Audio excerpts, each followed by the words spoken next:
Quelques heures après que Trump ait négocié un cessez-le-feu sur les installations énergétiques avec Moscou, Kiev, donc l'Ukraine, frappe une infrastructure énergétique stratégique en Russie. Voilà la réponse de Zelensky. Moscou dénonce une provocation délibérée pour torpiller les initiatives de paix. Voilà ce que l'Ukraine fait. Il y a une personne qui dit « Je pense que Trump et Poutine, s'ils veulent vraiment la paix, vont être obligés de s'occuper sérieusement et conjointement, donc ensemble, de l'Europe de Macron et Starmer, de von der Leyen, de Zelensky, etc. » Le président Donald Trump a ainsi obtenu rapidement la preuve par 9 que les Ukrainiens feront tout pour saboter un accord de cessez-le-feu signé entre les États-Unis et la Russie. Un homme prévenu en vaut deux. De Donald Trump, de Vladimir Poutine égale un rouleau compresseur diplomatique et militaire. Un autre dit que tout à l'heure à LCI, les spécialistes de plateau télé vont dire que c'est la Russie elle-même qui est à l'origine de ce bombardement pour torpiller la paix et accuser Zelensky. Le pire, c'est que ça ne m'étonnerait même pas qu'il y ait un de leurs spécialistes qui arrive et sorte une connerie pareille. Donc, pour ne pas enfreindre leurs paroles, la Russie a dû saboter ses propres équipements qui avaient déjà été lancés. Comme les drones ne pouvaient plus être stoppés, ils ont envoyé des explosifs pour les détruire. Pourtant, du côté de l'Ukraine, ils ont poursuivi les attaques. À votre avis, pourquoi est-ce que l'armée russe a donné cette précision? Pourquoi est-ce que dans le communiqué, ils l'ont dit? Pour rendre caduque et faire comprendre au monde que l'Ukraine ne peut pas utiliser l'excuse qui consiste à dire qu'ils avaient déjà envoyer les drones avant de recevoir l'information de l'accord. C'est pour rendre ça caduque, pour dire vous mentez, vous auriez pu les stopper à n'importe quel moment. De son côté, Andrei Kelin, l'ambassadeur de la Russie à Londres, a mis en garde contre la politique adoptée par le Royaume-Uni vis-à-vis du conflit en Ukraine, affirmant qu'elle pourrait mener Kiev à un désastre total. Il a laissé entendre que si l'objectif de Londres était la destruction complète de l'Ukraine, alors ce scénario reste envisageable. Une manière claire de menacer tout en restant subtil. On te fait comprendre que détruire entièrement l'Ukraine n'est pas un problème pour la Russie. Donc si c'est vers là qu'ils veulent se diriger, il prend les paris, il prend les notes, il s'assoit, il regarde. Parce que ces gars veulent la guerre à tout prix, vu qu'ils ont quelques intérêts à grappiller de ça. Ils leur ont fait comprendre que depuis, la Russie ne se retient pas par peur, mais par respect et considération humaine. C'est tout. Le président russe Vladimir Poutine et le président américain Donald Trump se sont entretenus par téléphone pour examiner en profondeur la situation en Ukraine et les éventuelles solutions pour y mettre un terme. Selon le service de presse du Kremlin, les deux dirigeants ont réaffirmé leur volonté de parvenir à un règlement pacifique du conflit et de maintenir un dialogue bilatéral. Lors d'un récent échange téléphonique entre Donald Trump et Poutine, Trump a suggéré l'instauration d'une trêve de 30 jours, une proposition à laquelle Moscou a apporté son soutien. Toutefois, la Russie a posé certaines conditions, notamment la mise en place d'un mécanisme de surveillance du cessez-le-feu, l'arrêt de la mobilisation forcée en Ukraine, c'est-à-dire qu'en Ukraine, ils arrêtent de prendre la population de force pour les mettre dans l'armée, ainsi que la suspension du réarmement des forces ukrainiennes. Donc, on arrête de leur donner les armes. Moscou a également insisté sur le fait que l'intransigeance et l'entêtement de Kiev représentent l'obstacle majeur à la résolution de ce conflit. Rappelant que les autorités ukrainiennes avaient déjà à plusieurs reprises enfreint, rompu ou violé les accords précédents. Vladimir Poutine a par ailleurs réaffirmé son engagement à traiter avec humanité les soldats ukrainiens qui sont encerclés dans la région de Koursk. Il a garanti le fait que ceux qui acceptaient de se rendre ne risquaient pas leur vie, donc il n'allait pas les tuer après que les gens se soient rendus. Il est même jusqu'à aller préciser qu'ils allaient recevoir un traitement digne, traitement en accord avec les lois russes et les conventions internationales. En outre, le président russe a annoncé qu'un échange de prisonniers entre la Russie et l'Ukraine était prévu pour le 19 mars, avec 175 prisonniers libérés de part et d'autre, dont chacun va libérer 175 prisonniers. Et à cela va s'ajouter, en signe de bonne volonté, la remise à l'Ukraine de 23 soldats qui ont été gravement blessés. Un trajet en bus au goût de libération. Ces femmes font partie des 103 prisonniers ukrainiens échangés avec la Russie samedi. La maison est belle et c'est merveilleux de voir nos steppes, nos champs et nos falaises par la fenêtre. Le calvaire de l'incarcération a duré 2 ans en moyenne. La plupart ont été capturés durant la bataille de Mariupol en 2022. Alors quand ces soldats foulent à nouveau le sol ukrainien, l'émotion est grande. À la maison, merci, nous sommes à la maison. 846 jours d'enfer. Azov, une unité de la garde républicaine d'Ukraine, réputée ultranationaliste et bénéficiant d'une forte aura dans le pays, après notamment leur défense acharnée de l'usine Azovstal à Mariupol. La Russie les cible particulièrement dans sa propagande, les qualifiant de néo-nazis. Leur libération était donc inespérée, Elle aurait été facilitée par la médiation des Émirats arabes unis. Moscou a aussi diffusé des images de la libération de ces prisonniers, mais leur origine exacte n'est pas vérifiable. Il s'agirait de gardes-frontières et de conscrits russes qui avaient été capturés dans la région de Koursk lors de l'invasion ukrainienne. Avant de continuer, abonnez-vous parce que c'est gratuit. Objectif 200 000 abonnés. Parmi vous, est-ce qu'il y a des fans de football ou d'autres sports? Nous avons créé une nouvelle chaîne YouTube appelée Yvan Prime. Vous aurez des vidéos autour du sport, analyse, histoire, review de matchs et un tas d'autres choses. Le lien est en description. Aussi, certaines vidéos de la chaîne sont doublées en anglais. Je parle du même genre de doublage que sur les chaînes comme MrBeast ou encore Kevin Tran. Donc, vous pouvez partager ces vidéos à vos contacts qui parlent anglais. Pour reconnaître les vidéos doublées, vous verrez sur le titre la mention doublage en anglais, écrit comme ceci. Ensuite, vous allez dans les paramètres, piste audio et vous choisissez la langue. Nous sommes en train de fournir un effort considérable pour doubler toutes les vidéos de la chaîne en anglais. Ça va prendre un peu de temps. Merci pour le soutien. Revenons au sujet. Parmi les initiatives proposées par Donald Trump figurait également une suspension mutuelle des attaques contre les infrastructures énergétiques pendant un mois, pendant 30 jours. Cette proposition a été validée et favorablement accueillie par Vladimir Poutine qui a directement appelé et donné les instructions qui allaient dans ce sens. C'est-à-dire demander à l'armée de ne pas frapper les infrastructures énergétiques d'Ukraine. Le président russe a réagi positivement à l'idée avancée par Trump, qui avait pour objectif de garantir la sécurité de la navigation en mer Noire. Des discussions seront prochainement engagées afin de définir les modalités de cette initiative. Un accent particulier a également été mis sur l'amélioration des relations entre Washington et Moscou. Les discussions ont notamment porté sur les perspectives de collaboration dans les secteurs de l'économie et de l'énergie. En conclusion, les deux parties se sont entendues sur la création de groupes d'experts russes et américains chargés d'examiner les solutions envisageables pour mettre fin au conflit en Ukraine, dans les conditions de la Russie bien évidemment. Poutine et Trump ont affirmé leur engagement à maintenir un dialogue permanent sur toutes les questions abordées au cours de leur échange. Donc, vous voyez que d'un côté, on a la Russie qui est bien avantagée, mais qui veut malgré tout arrêter les hostilités. Or, dans la nuit du 18 au 19 mars, l'armée ukrainienne a organisé une offensive ciblée à l'aide de 3 drones contre un site énergétique situé dans la région de Krasnodar. C'est au sud de la Russie. Pourtant, la veille, le président russe avait donné son accord pour une trêve mutuelle de 30 jours sur les frappes visant les infrastructures énergétiques et avait ordonné aux forces russes de s'y conformer, selon un communiqué du ministère russe de la Défense. Donc en Russie, dès qu'ils ont validé l'accord, ils ont dit c'est bon, on arrête, à l'instant T. Or, l'Ukraine a frappé la Russie après que la Russie ait validé l'accord d'un cessez-le-feu de 30 jours sur les infrastructures énergétiques. Vous voyez jusqu'où va leur mauvaise foi. L'armée russe a abattu, sur ordre de Poutine, 7 drones lancés sur des installations énergétiques ukrainiennes. Le président russe a soutenu l'idée de Trump d'arrêter pour 30 jours les frappes contre les sites énergétiques. 6 engins ont été détruits par le système de défense aérienne Pantsir et le 7e par un chasseur. L'Ukraine a pourtant attaqué une infrastructure énergétique russe quelques heures après la fin des négociations Poutine-Trump.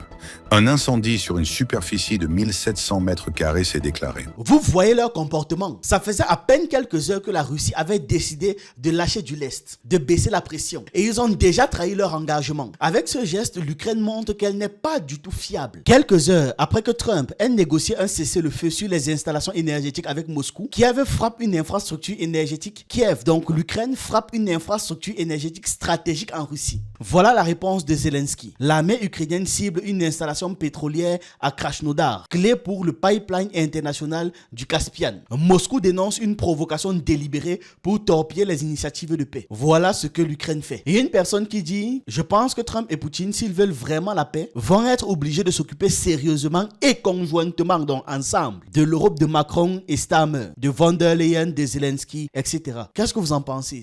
Ce n'est pas le mieux qu'ils doivent faire? Le président Donald Trump a ainsi obtenu rapidement la preuve par 9 que les Ukrainiens feront tout pour saboter un accord de cessez-le-feu signé entre les États-Unis et la Russie. Un homme prévenu en vaut 2. De Donald Trump, de Vladimir Poutine égale un rouleau compresseur diplomatique et militaire. Un autre dit que tout à l'heure à LCI, les spécialistes de plateau télé vont dire que c'est la Russie elle-même qui est à l'origine de ce bombardement pour torpiller la paix et accuser Zelensky.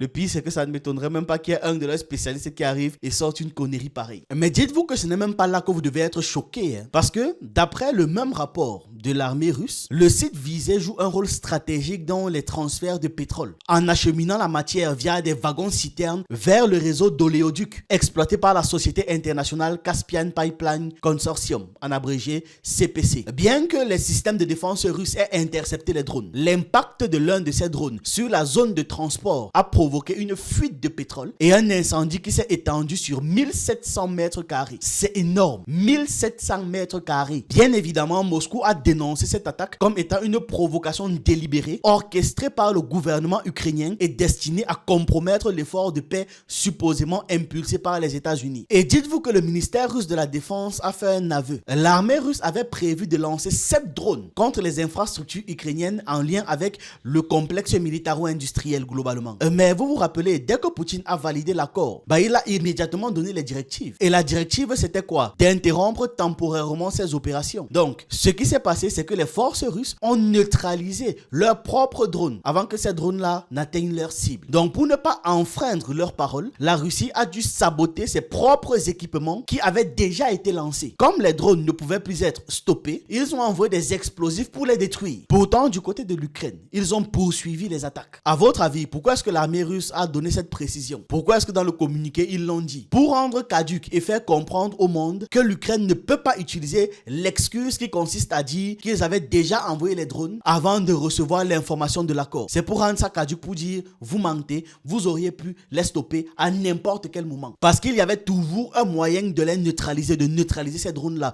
même si c'est en les sabotant. Donc il y avait toujours un moyen. Or, ils ont laissé ces drones-là faire. Ils ont laissé ces drones poursuivre l'attaque et faire des dégâts. Ce qui veut dire qu'ils n'ont pas d'excuses. C'était délibéré, c'était fait exprès. De son côté, Dmitry Peskov, le porte-parole du Kremlin, a affirmé que cette attaque contre une installation pétrolière russe allait à l'encontre des initiatives diplomatiques de Vladimir Poutine et Donald Trump. Il a également précisé que Moscou surveille attentivement les actions de Kiev face à cette ouverture vers un règlement pacifique du conflit. Donc, à la moindre erreur supplémentaire de leur part, ils recommencent les hostilités avec encore plus de violence. Parce que c'était d'ailleurs ça une de leurs inquiétudes. Qu'est-ce qui allait prouver que pendant cette période de cessez-le-feu, l'Ukraine allait se tenir, l'Ukraine allait respecter sa parole après avoir à maintes reprises trahi sa propre parole? C'était ça une de leurs revendications. C'était ça une de leurs plus grosses inquiétudes dans cette affaire. Voilà l'Ukraine qui prouve qu'ils n'ont pas eu tort. Et ils le prouvent une fois de plus. Steve Witkoff, l'envoyé spécial du président américain, a annoncé la tenue des pourparlers à Jeddah le 23 mars afin de finaliser les détails des accords convenus entre Poutine et Trump. Accords qu'ils ont abordés, comme je le disais, durant leur entretien téléphonique le 18 mars. Cette discussion en présentiel avec des diplomates et un tas de spécialistes vise maintenant à préciser les termes des engagements pris par les présidents russes et américains. Comme j'ai expliqué il y a quelques instants, il reste encore certains points à ajuster, mais les négociations vont débuter dimanche à Jeddah. À la fin de cette discussion, ils vont s'orienter vers un cessez-le-feu complet. Donc l'idée c'est qu'à la fin ils disent ok, voilà, mais la poursuite c'est que ça se termine définitivement. L'envoyé spécial américain a souligné, a avoué, a apprécié l'attitude positive de Vladimir Poutine durant les échanges. Je tiens à souligner l'engagement du président russe dans cette discussion. Lors de cet appel, il a démontré un véritable leadership en œuvrant pour un accord de paix durable. Son intervention a été particulièrement convaincante. Voilà ce qu'il a déclaré sur Fox News. Vous venez d'entendre le secrétaire d'État Rubio parler de ses efforts pour négocier un cessez-le-feu. Vous étiez l'homme en face de Vladimir Poutine. Je me demande, quelle est votre réponse à cette question? Concernant la question de savoir s'il s'agit d'une tactique de retardement ou si Vladimir Poutine est sincère dans sa recherche d'un cessez-le-feu. Eh bien, j'y étais pendant un certain temps, Margaret, et je suis d'accord avec l'évaluation du secrétaire. Nous avons fait beaucoup de progrès lors de cette réunion. C'était une réunion qui a duré. Cela aurait pu durer jusqu'à 4 heures, mais c'était certainement au moins 3. Nous avons parlé de beaucoup de détails, et je souligne le grand écart qui existait entre l'Ukraine et la Russie avant l'inauguration et où nous en sommes aujourd'hui. Nous avons réduit les problèmes entre ces deux parties, faisant beaucoup de progrès, à mon avis. Et je pense que cette réunion le souligne En conclusion, Witkoff a partagé l'avis du présentateur de Fox News sur l'amélioration des relations entre Washington et Moscou, estimant que la situation est en train d'évoluer vers une paix et une stabilité durable. Quoique ça reste quand même de la propagande, parce que l'objectif des États-Unis, c'est toujours d'affaiblir la Russie. À ce niveau, ça n'a pas trop changé. Mais globalement, ce qu'on doit retenir, c'est que les deux dirigeants, américains et russes, sont parvenus à un consensus sur ce sujet. Moscou a tout de même mis en garde contre les risques posés par l'attitude de Kiev, affirmant que le gouvernement ukrainien avait déjà rompu et saboté plusieurs engagements dans le passé. La Russie a aussi attiré l'attention de Washington sur les attaques violentes perpétrées par les forces ukrainiennes contre les civils dans la région de Kursk, qualifiant ces actes de crimes terroristes. Donc il faudrait que les États-Unis s'en occupent, parce que si les États-Unis ne s'en occupent pas, la Russie va s'en occuper, mais différemment. Les partisans de la guerre ne s'arrêtent pas au fait de ne pas respecter les accords. Ils font pire. Le Royaume-Uni et l'Union européenne sont actuellement en discussion pour pouvoir accélérer l'envoi d'armes à l'Ukraine avant la possible mise en scène d'un cessez-le-feu total. C'est ce qu'a déclaré le ministre britannique des Affaires étrangères, David Lammy. Et il l'a fait publiquement. Cette annonce fait suite à l'échange téléphonique entre Trump et Poutine. Parce qu'ils voient que les accords sont en train d'arriver à grands pas, ils se disent non, dépêchez-vous, envoyons-leur des armes. David Lammy a aussi précisé avoir abordé cette question avec Kaja Kallas, la chef de la diplomatie européenne, lors d'une rencontre à Londres le 18 mars, pendant que Poutine et Trump étaient au téléphone. Et il a aussi abordé cette question durant la réunion des ministres des Affaires étrangères du G7 au Canada la semaine passée. Il a souligné que Londres, tout comme Bruxelles, souhaitait placer l'Ukraine dans une position optimale, à la fois sur le plan économique et militaire. En gros, ils veulent que l'Ukraine continue la guerre. De son côté, Andrei Kelin, l'ambassadeur de la Russie à Londres, donc de la Russie en Angleterre, a mis en garde contre la politique adoptée par le Royaume-Uni vis-à-vis du conflit en Ukraine, affirmant qu'elle pourrait mener Kiev à un désastre total. Il a laissé entendre que si l'objectif de Londres était la destruction complète de l'Ukraine, alors ce scénario reste envisageable. Manière claire de menacer tout en restant subtil. On te fait comprendre que détruire entièrement l'Ukraine n'est pas un problème pour la Russie. Donc si c'est vers là qu'ils veulent se diriger, il prend les paris. Il prend les notes, il s'assoit, il regarde. Parce que ces gars veulent la guerre à tout prix, vu qu'ils ont quelques intérêts à grappiller de ça. Pendant ce temps, ce sont les populations ukrainiennes qui souffrent. Les populations russes au niveau des frontières qui souffrent. Ils leur ont fait comprendre que depuis, la Russie ne se retient pas par peur, mais par respect et considération humaine. C'est tout. L'ambassadeur russe a également souligné, parce que c'était important, que contrairement aux États-Unis, qui ont modifié leur approche du conflit, l'Angleterre, lui, continue de privilégier l'affrontement avec Moscou, refusant d'entrer en dialogue avec les représentants du Kremlin. Donc pourquoi est-ce que le chef de l'OTAN est en train de changer sa position, mais les valets ne veulent pas le suivre? Qu'est-ce qui n'a pas marché dans leur leadership? En tout cas, la Russie a fait comprendre aux États-Unis que pour une résolution durable de ce conflit, il faudrait totalement arrêter un soutien militaire étranger à Kiev. Et dans la même vague, il faudrait qu'ils arrêtent de partager des renseignements à l'armée ukrainienne.